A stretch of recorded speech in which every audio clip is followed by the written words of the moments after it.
जय हिंद। स्वागत है आपका हमारे इसी पाठशाला सेंटर यूट्यूब चैनल में। आज हम करेंगे मोशन चैप्टर को आगे और कंटिन्यू, जिसमें हम वेग को और अच्छे से समझेंगे और इसके कुछ न्यूमेरिकल प्रश्न करेंगे। और जितने भी न्यूमेरिकल प्रश्न हैं वो आपके एनसीईआरटी और एससीईआरटी के प्रश्नों से मिलने वाले हैं। ठीक है, दोनों बुक से हम एनसीईआरटी एससीईआरटी कवर कर रहे हैं। साथ में जो एडिशनल जो 11th का जो बुक होगा या 12th के बुक में यदि इससे कोई संबंधित ज्ञान होगा वो भी हम देंगे। और इसके लिए निश्चिंत रहेंगे कि आपको केवल 10th तक पढ़ा के नहीं छोड़ेंगे, ये आपके 12th तक का सिलेबस कवर करेंगे हम। ठीक है, 12th तक का सिलेबस कवर करेंगे। उसके बाद यदि टॉपिक वाइज खत्म होगा तो हम इसका एमसीक्यू भी लाएंगे, जो आपकी एसएससी, रेलवे और बहुत सारे एग्जामों में पूछे गए हैं, चाहे स्टेट लेवल के हो या फिर यूपीएससी लेवल के हो। साथ में जो एनडीए का एग्जाम है, रेलवे है, एसएससी है, और जो अलग अलग टेट वगैरह के एग्जाम पूछे जाते हैं वहां से भी हम प्रश्न लाने की पूरी कोशिश करेंगे। ठीक है, तो वेग क्या होता है इसके बारे में आज हम चर्चा करेंगे। वैसे हमने इसके बारे में पहले और चर्चा किया था वेग के बारे में। जो बुक में क्या डेफिनेशन लिखा है इसको पहले देख लीजिए। हर वस्तु की चाल साथ साथ उसकी दिशा को भी व्यक्त करते हैं। हम जो है वस्तु की चाल के साथ साथ उसकी दिशा को भी व्यक्त करते हैं। वस्तु द्वारा एक निश्चित दिशा में इकाई समय में तय की गई दूरी को हम वेग कहते हैं। वस्तु का वेग वस्तु की चाल, गति की दिशा या दोनों में परिवर्तन के साथ परिवर्तित होते रहता है। कहने का मतलब है यदि कोई चीजें गति कर रही है और उस गति वस्तु का हमने यदि क्या बता दिया, दिशा बता दिया, तब उसको हम वेग कहेंगे। और यदि दिशा नहीं बताते तब उसको हम चाल कहते हैं। अंतर कुछ भी नहीं है। वेग आपका सदिश राशि है। वेग जो है सदिश राशि है और इसका मात्रक क्या हो जाएगा, विस्थापन मतलब होता है दूरी, तो दूरी का मात्रक होता है मीटर, और समय अंतराल को हम सेकंड में नापते हैं तो इसकी मात्रा हो जाएगा सेकंड। अर्थात जो वेग का मात्रक है मीटर प्रति सेकंड है। इसी मीटर प्रति सेकंड को हम इस प्रकार से भी प्रदर्शित करते हैं। ठीक है, तो एक शब्द में क्या कहा जाए, किसी डिस्टेंस में यदि कोई दिशा निर्धारित की गई है, उसकी चाल निर्धारित की गई है, ठीक है, दिशा निर्धारित की गई है, तब हम उसको हम वेग कहेंगे। ठीक है, दिशा निर्धारित किया गया है तब हम उसको क्या कहेंगे, वेग कहेंगे। वेग एक सदिश राशि है जिसकी दिशा विस्थापन की दिशा में होती है। वेग और चाल का मात्रक समान होता है मीटर प्रति सेकंड। ठीक है, औसत चाल और औसत वेग किसी वस्तु के दिए गए कुल समय अंतराल में जितना वो दूरी तय करता है उसको हम क्या कहते हैं, औसत वेग या फिर औसत चाल के नाम से जानते हैं। अब औसत वेग औसत चाल क्या हो जाएगा। ठीक है, अब यहाँ थोड़ा सा इसको क्लियर कर लीजिए। ठीक है, हम औसत वेग के बारे में चर्चा करेंगे। औसत वेग चाल हमने कल बता दिया था। देखिए, वस्तु एक ही दिशा में चल रही है। ठीक है, वस्तु जो है एक ही दिशा में चल रही है। मान लेते हैं टोटल डिस्टेंस था 100 किलोमीटर, ये 100 किलोमीटर का डिस्टेंस था। हाफ यहाँ पे मैं 50 किलोमीटर लिख लेता हूँ, टोटल 100 है, हाफ 50।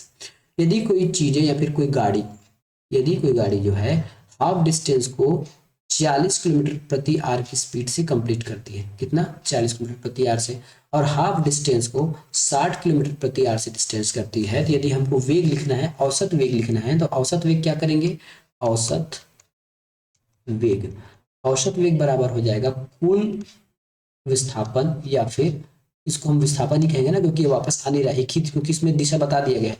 कुल विस्थापन या फिर इसी को हम दूरी भी कह सकते हैं।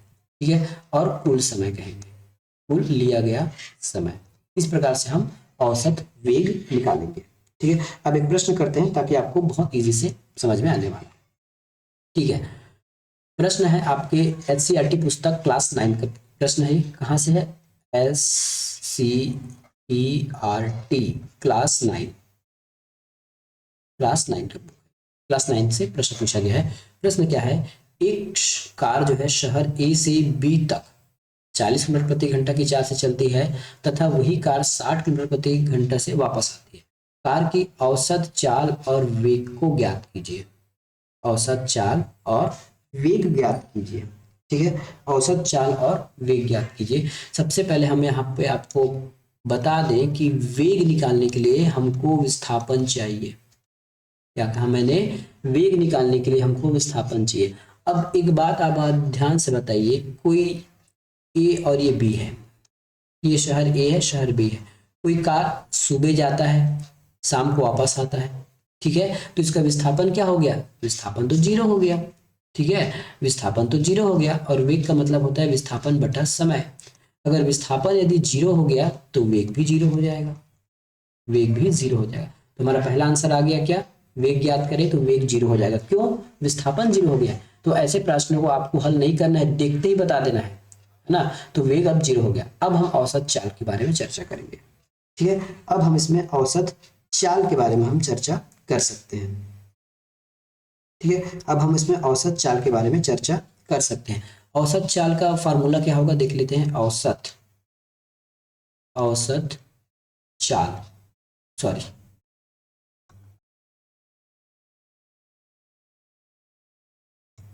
औसत चाल बराबर हो जाएगा, औसत चाल बराबर कुल दूरी बटा कुल समय। अब बताइए हमको यहाँ कहीं कुछ दूरी दिया गया है क्या, है ना, हमको यहाँ कुछ भी दूरी क्या पता है क्या, हमको यहाँ पे हमको कुछ भी दूरी पता नहीं है। ठीक है, कुछ दूरी पता नहीं है तो हम इसको x मान लेते हैं। ठीक है, कुछ दूरी पता नहीं है तो हमको x मान लेते हैं। हमको यहाँ दूरी निकालना है। ठीक है, हमको क्या निकालना है, यहाँ पे दूरी निकालना है, लेकिन हमारे पास तो दूरी है नहीं। ठीक है, हमको क्या केवल चाल दे दिया गया है। अभी सिंपल हम औसत चाल के बारे में बात नहीं कर रहे हैं ना, हमको ये निकालना है, हमको ये निकालना है, हमको ये निकालना है। फिर हमारे पास चाल दे दिया गया है, तो पहला चाल क्या दिया गया है, 40 किलोमीटर प्रति आवर। 40 किलोमीटर प्रति आवर चाल बराबर होता है, ऊपर दूरी हो जाएगा, दूरी के हम कितना मान के चले हैं x, तो ये x हो गया। कितना समय लिया ये, ठीक है, ए से बी जाने में कितना समय लिया ये, कि समय की कहीं गणना की है क्या, समय भी यहाँ पे कहीं गणना हमको नहीं दिया गया है ना। हम इसको t1 t2 मान के चलते हैं। ठीक है, t1 t2 मान के चलते हैं इसको, तो ये t1 t2 मान के चलते हैं, तो एक टाइम ये हो गया। इसको आगे सॉल्व करेंगे तो टाइम बराबर हमको मिलेगा, क्योंकि हमको नीचे टाइम चाहिए ना, दूरी तो हमने निकाल लिया, दूरी क्या हो जाएगा, एक बार आया एक बार गया, तो ये हो जाएगा 2x, यहाँ पे मैं रख सकता हूँ, लेकिन दूरी मुझे समय तो पता नहीं है, समय निकालना पड़ेगा। तो t1 बराबर हो जाएगा 40, नीचे आ जाएगा x बटा 40, ये t1 निकल गया। अब t2 निकालना है। ठीक है, t2 निकालना है, तो अगला हमारे पास औसत चाल क्या है, 60 किलोमीटर प्रति घंटा। तो जस्ट मैं इसके नीचे लिख देता हूँ, सेम ही लिखना है, तो t2 बराबर हो जाएगा x बटा 60। अब x बटा 60 मैंने क्यों लिया, क्योंकि दूरी एक ही है, ए से बी तक जाना है तो दूरी एक ही है बस। ठीक है, अब t2 t1 निकल गया तो मुझे समय मिल जाएगा। टोटल समय क्या होगा, t बराबर t1 प्लस t2। ठीक है, दोनों को जोड़ देता हूँ, x बटा 40 प्लस x बटा 60।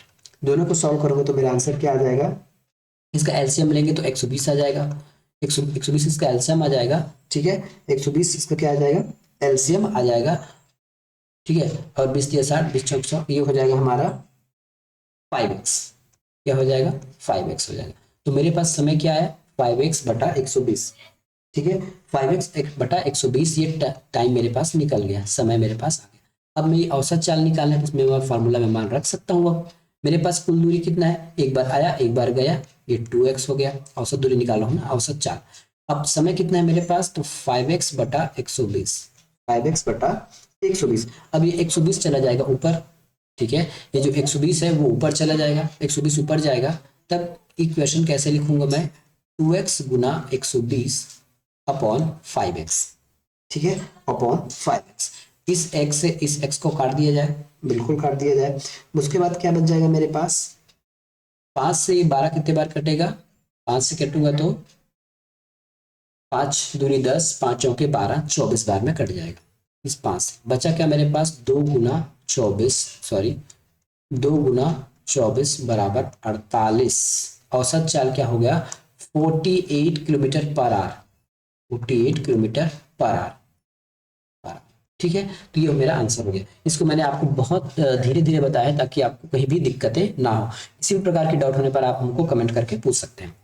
अगला हम देखते हैं, इसी पे बेस्ड एक और प्रश्न है जो आपके एनसीईआरटी के पुस्तक से लिया गया है।